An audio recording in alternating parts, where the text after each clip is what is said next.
Napuno ang staging area ng mga pamaskong handog sa Damayan Multipurpose Hall na ipinapamahagi sa mga pinagbuhatenyo.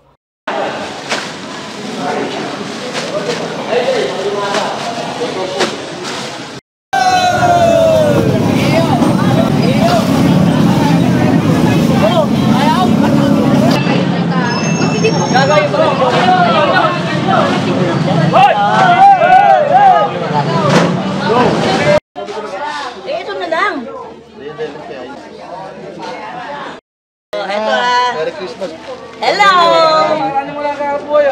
Nitong Sabado, unang araw pa lamang ng distribusyon ay napakarami nang nai-distribute mula sa target na mahigit 17,000 pamilya sa pinagbuhatan proper. Nabatid na nasa 2 hanggang 3 araw ang bubunuin para maikot ang nasabing barangay at maihatid mismo sa bawat tahanan ng pinagbuhatenyo ang handog na pamasko. Una nang sinabi ni Mayor Vico Soto sa isang post, layo ng taunang pamaskong handog na magbigay saya sa bawat pamilyang Pasigueño at maipakita na posible ang serbisyo na walang palakasan.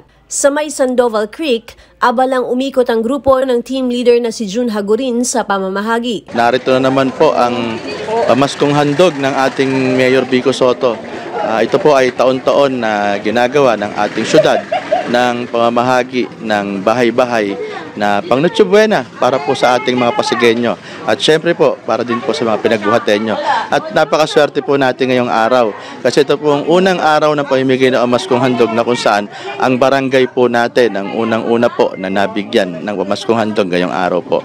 Ito pong pinagbuhatan proper ang una po na nababaan ng pamaskong handog ng ating syudad. Katuwang din po namin ang mga barangay at syempre po ang aming kapitan, Robin Salandanan, na tumutulong din po sa pagsasaayos na mapanatiling maayos at matahimik na pamimigay na kung saan ang mga katuwang din po namin ang mga HOA at ang mga opisyalis dito sa bawat purok na kung saan katulong din po namin siya nagsasaayos at nagbabahay-bahay ng aming pong dalang pamaskong handog. Actually sa pinagbuhatan kasi may nagpayong pa eh. So, nandito lang muna po ang distribution team sa pinagbuhatan proper na kung saan ito po yung unang araw ng pamimigay. Araw-araw naman po magpo-post sa PIO regarding po kung saan barangay naman po na mamimigay ang distribution team ng pamaskong handog. 5 taon na po, simula po ng 2019 sa pamimigay po natin ng pamaskong handog. Wala naman po tayong nababago sa proseso. Ipaikita lamang po ang QR code. Kung wala pong QR code, yung ating pong Pasig Pass.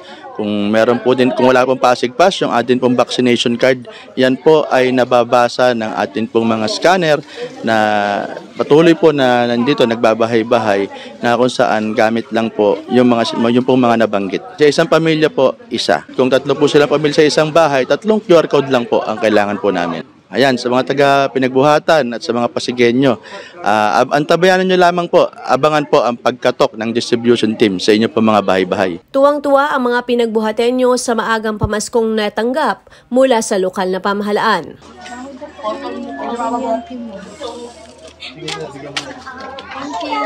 Sa loob po tayo, sa loob po tayo.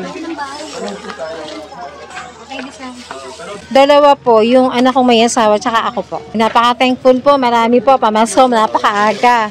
Ayan, sobrang thankful. Sobrang thankful, may pang spaghetti at saka meron ng pang salad. Napakarami po, meron pang ganyan.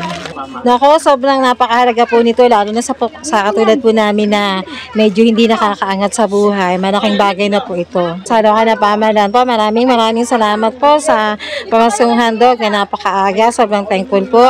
Pang ilang taon na din to na marami po kayong natutulungan. Sobrang thankful po kami. Maraming salamat po kay Mayor Vico.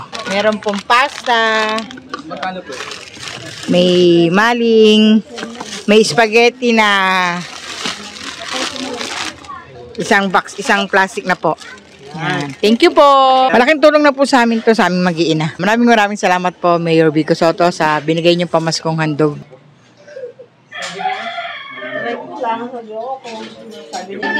Okay po. Okay po, Citizens Household Group. The citizen is not belong to any household group. Okay po, pahingi po ako ng isa. Okay po. Salamat po kay Mayor. Yung mayonnaise po, tapos pork cocktail, mga spaghetti po. Marami po. Ihanda sa pamasko.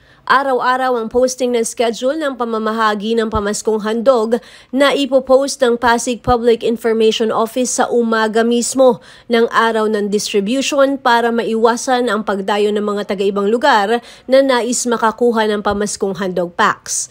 Ihanda lamang ang Pasig QR code at proof of identity.